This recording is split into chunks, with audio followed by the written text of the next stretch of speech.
For the ingredients, we need 1 teaspoon of salt, 2 teaspoons of baking powder, half tablespoon of lemon juice, 1/4 cup of castor sugar. You can use also granulated sugar, 2 eggs plus 1 egg yolk, 1 cup of milk, 200 grams of unsalted butter,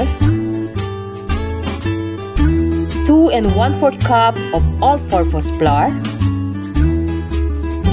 2 tablespoons of honey,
Bake it at 180 degrees for 30 minutes. For the honey syrup, we need 1/4 cup of honey, 57 grams of butter,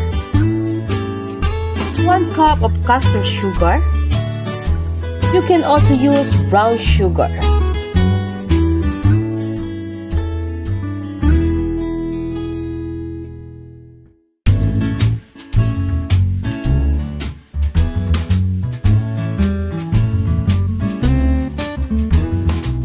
Simmer in a medium heat until it became thicker.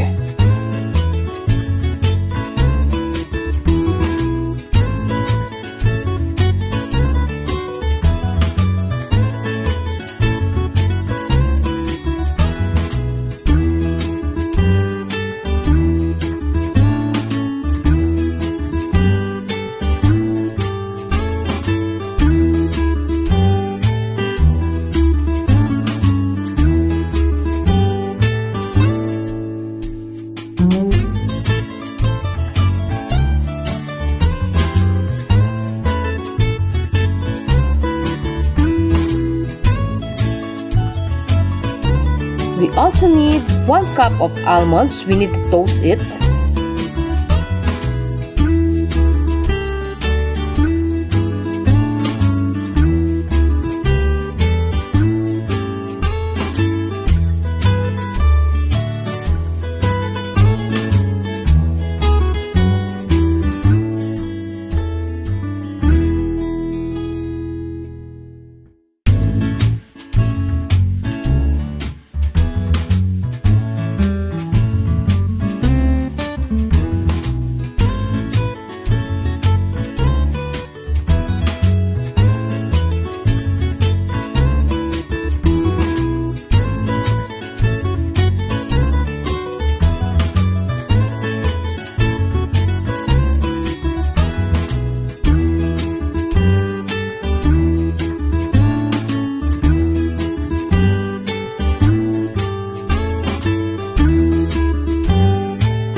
and share this video, subscribe to my YouTube channel, and follow me on Instagram and Facebook page. And of course, don't forget to click the bell so that you will notify whenever I uploaded a new baking and cooking video for you. I hope you like this recipe and try to bake it in your home. This is Chef Deborah. I hope you enjoy baking with me.